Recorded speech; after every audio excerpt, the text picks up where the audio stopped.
قرآن مجید کی تلاوت کرنے کا حکم کیا فرماتے ہیں علماء دین و مفتیان شرع متین اس بارے میں؟ نمبر 1، قبرستان میں قرآن کریم کی تلاوت کرنے اور اس کا ثواب ایصال کرنے کا کیا حکم ہے؟ نمبر 2، کیا امام اعظم ابو حنیفہ رحمۃ اللہ تعالی علیہ کے نزدیک قبرستان میں قرآن کریم پڑھنا مکروہ ہے؟ نمبر 3، نیز ایک حدیث مبارک ہے کہ گھروں میں سورہ بقرہ کی تلاوت کرو اور اپنے گھروں کو قبرستان نہ بناؤ۔ اس سے یہ استدلال کیا جاتا ہے کہ گھروں میں تلاوت نہ کرنے کو قبرستان کی طرح قرار دیا گیا، جس کا مطلب یہ ہوا کہ قبرستان میں تلاوت قرآن نہیں کی جا سکتی۔ اس استدلال کی کیا حقیقت ہے؟ ان تمام سوالوں کے جواب سننے سے پہلے تمام دوستوں سے گزارش ہے، چینل ابھی تک سبسکرائب نہیں کیا تو چینل کو ضرور سبسکرائب کریں، ویڈیو کو لائک اور ثواب کی نیت سے شیئر کریں۔ جواب: نمبر 1، قبرستان میں یا کسی قبر کے پاس بیٹھ کر قرآن کریم پڑھنا اور اس کا ثواب صاحب قبر اور دیگر مرحومین کو ایصال کرنا بلا شبہ جائز ہے، اور اس کا جواز قرآن و حدیث سے ثابت ہے۔ البتہ اس میں اس بات کی احتیاط ضروری ہے کہ قبر کے پاس بیٹھ کر قرآن پڑھنے والا کسی قبر پر پاؤں نہ رکھے، نہ ہی کسی قبر پر بیٹھ کر قرآن پڑھے۔ تفصیل اس مسئلے کی یہ ہے کہ مرحومین کے ایصال ثواب کے لیے مسلمان جو بھی نیک عمل کرے، خواہ وہ فرض ہو یا نفل، مثلا نماز، تلاوت کلمہ طیبہ، درود شریف، روزہ، حج، زکوٰۃ، صدقہ و خیرات وغیرہ، اس کا ثواب دوسرے فوت شدہ یا زندہ مسلمانوں کو ایصال کر سکتا ہے۔ پھر اس میں جگہ کی کوئی تخصیص نہیں، لہذا کوئی شخص قبرستان میں یا کسی قبر کے پاس یا گھر وغیرہ کسی بھی جگہ شرعی حدود کی رعایت کرتے ہوئے قرآن کریم پڑھے تو اس میں کوئی حرج نہیں، بلکہ خاص طور پر قبر کے پاس قرآن کریم پڑھنے کا جائز ہونا تو متعدد احادیث طیبہ کی روشنی میں ثابت ہے۔ مرحومین کی طرف سے صدقہ کرنے اور انہیں اس صدقے کا اجر ملنے کے متعلق بخاری شریف کی حدیث پاک میں ایک شخص نے نبی پاک صلی اللہ تعالیٰ علیہ وآلہ وسلم سے عرض کی کہ میری ماں اچانک فوت ہو گئی ہیں اور میرا گمان ہے کہ اگر وہ کچھ بات کر سکتی تو صدقہ کرتی، اگر میں ان کی طرف سے کچھ صدقہ کروں تو کیا انہیں اجر ملے گا؟ تو آپ صلی اللہ علیہ وآلہ وسلم نے فرمایا ہاں ملے گا۔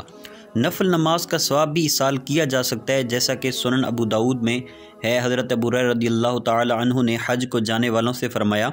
تم میں سے کون مجھے اس چیز کی ضمانت دیتا ہے کہ وہ مسجد اشعار میں میرے لیے 2 یا 4 رکعت پڑھ کر اس کا ثواب مجھے بخشے گا۔ اس حدیث پاک کے تحت شیخ محقق عبدالحق محدث دہلوی علیہ رحمہ ارشاد فرماتے ہیں،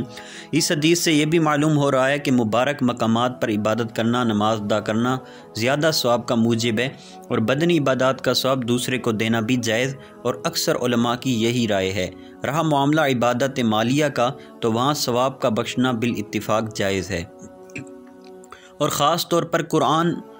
قبر کے پاس قرآن کریم پڑھنے کے متعلق بھی تصریحات موجود ہیں۔ چنانچہ صحیح بخاری شریف میں حضرت ابن عباس رضی اللہ تعالی عنہما سے مروی ہے، ترجمہ نبی کریم صلی اللہ علیہ وآلہ وسلم 2 قبروں کے پاس سے گزرے تو فرمایا ان دونوں کا عذاب ہو رہا ہے، اور انہیں کسی بڑے گناہ کی وجہ سے عذاب نہیں ہو رہا۔ ان میں سے ایک تو پیشاب کے چھینٹوں سے نہیں بچتا تھا اور دوسرا چغل خوری کرتا تھا۔ پھر حضور صلی اللہ علیہ وآلہ وسلم نے کھجور کی ایک تازہ ٹہنی لی، اس کے 2 ٹکڑے فرمائے، پھر ہر قبر پر ایک کو گاڑ دیا۔ صحابہ کرام علیہم رضوان نے عرض کی یا رسول اللہ صلی اللہ علیہ وآلہ وسلم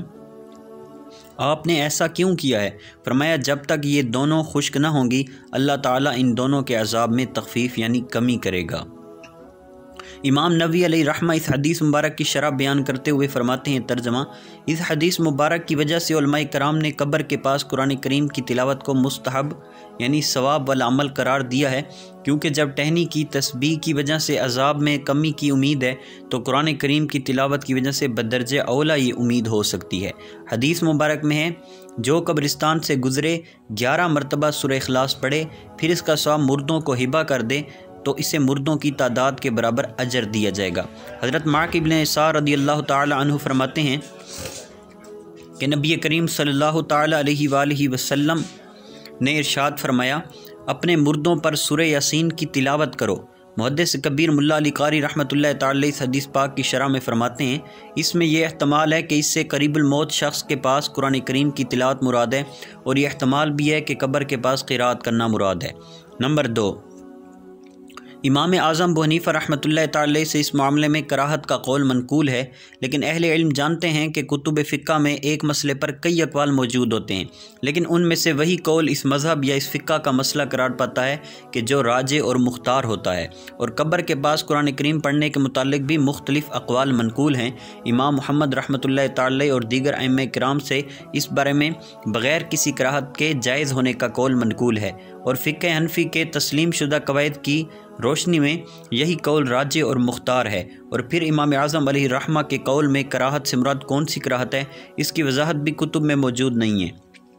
اگر تو کراہت تنزیہ مراد ہے تو اس کا نتیجہ یہی نکلتا ہے کہ امام اعظم علیہ الرحمہ کے نزدیک بھی اس کا جائز ہونا ہی ہے، کیونکہ کراہت تنزیہ پر ناجائز اور گناہ کا حکم نہیں ہوتا۔ اور اگر اس سے مراد کراہت تحریمی ہو تو پھر اس کا محمل یہ ہوگا کہ اگر قرآن پڑھنے والا کسی قبر کے اوپر بیٹھ کر قرآن پڑھے یا قبرستان میں بدبو ہو تو ایسی صورت میں مکروہ تحریمی اور گناہ کا حکم ہوگا۔ لہٰذا اگر ایسے کسی ممنوع شرعی کا ارتکاب لازم نہ آئے تو قبر کے پاس قرآن پڑھنے میں ان کے نزدیک بھی جائز ہونے والا ہی حکم ہوگا۔ محیط برہانی میں ہے ترجمہ: امام اعظم ابو حنیفہ رحمۃ اللہ تعالی کے نزدیک قبرستان میں قرآن پڑھنا مکروہ ہے، اور امام محمد رحمۃ اللہ تعالی کے نزدیک مکروہ نہیں۔ صدر الشہید رحمۃ اللہ تعالی نے فرمایا، ہمارے مشائخ نے امام محمد علیہ رحمہ کے قول کو لیا ہے، اور شیخ امام جلیل ابو بکر محمد بن فضل بخاری رحمۃ اللہ تعالی سے حکایت کیا گیا کہ قبرستان میں قرات کرنا آہستہ آواز سے ہو، اونچی آواز سے نہ ہو تو مکروہ نہیں، اور اس میں حرج نہیں، اور مکروہ محض اس وقت ہوگا کہ جب قبرستان میں اونچی آواز سے تلاوت کی جائے۔ آہستہ پڑھنے میں حرج نہیں، اگرچہ مکمل قرآن کریم پڑھا جائے، اور کہا گیا کہ قرآن کریم پڑھنے کی آواز سے میت کو انسیت اور مانوس کرنے کی نیت ہو تو قرآن کریم پڑھ سکتا ہے۔ ایک اور مقام پہ فرماتے ہیں، کیا قبرستان میں قرات قرآن مکروہ ہے؟ مختار یہ ہے کہ یہ مکروہ نہیں ہے۔ اس میں یہ احتیاط کی جائے کہ تلاوت قرآن کے وقت کسی قبر پر پاؤں نہ رکھے یا کسی قبر پر نہ بیٹھے۔ چنانچہ البنایہ شرح ہدایہ میں ہے ترجمہ: قبروں کے پاس قرآن کریم پڑھنے میں حرج نہیں، لیکن وہ قبر پر نہ بیٹھے۔ مجمع الانہر میں امام اعظم علیہ الرحمہ کے قول کی علت اور وجہ کو یوں بیان فرمایا گیا: امام اعظم ابو حنیفہ رحمۃ اللہ تعالی کے نزدیک قبر کے پاس قرات کرنا مکروہ ہے، اس وجہ سے کہ صاحب قبر بدبودار ہوتا ہے، اور اس طرح قرآن پڑھنے کے لیے قبر پر بیٹھنا مکروہ ہے، کیونکہ یہ قبر کی اہانت ہے جو جائز نہیں۔ اور امام محمد رحمۃ اللہ تعالی نے قبر کے پاس قرآن پڑھنے کو جائز قرار دیا،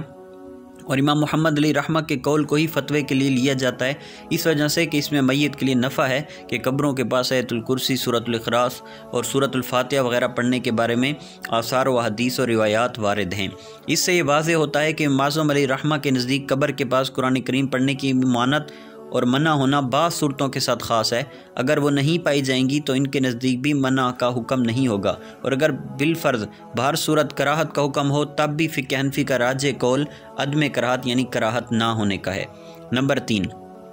حدیث مبارک میں گھروں میں سورۃ البقرہ کی تلاوت کرنے کی ترغیب دی گئی ہے، اور یہ فرمایا گیا ہے کہ گھروں کو قبرستان نہ بناؤ۔ اس سے یہ نتیجہ نکالنا درست نہیں کہ قبرستان میں تلاوت کرنا ہی جائز نہیں، بلکہ حدیث مبارک میں محض ایک تشبیہ دی گئی ہے، اور اس تشبیہ کی تفصیل یہ ہے کہ گھروں میں تلاوت قرآن نہ ہو تو وہ قبروں کی طرح ہیں کہ جس طرح قبر کے اندر مردہ تلاوت نہیں کرتا، اسی طرح تم اپنے گھروں کو قبر کی طرح تلاوت سے خالی نہ کرو، بلکہ گھروں میں قرآن کریم کی تلاوت کیا کرو۔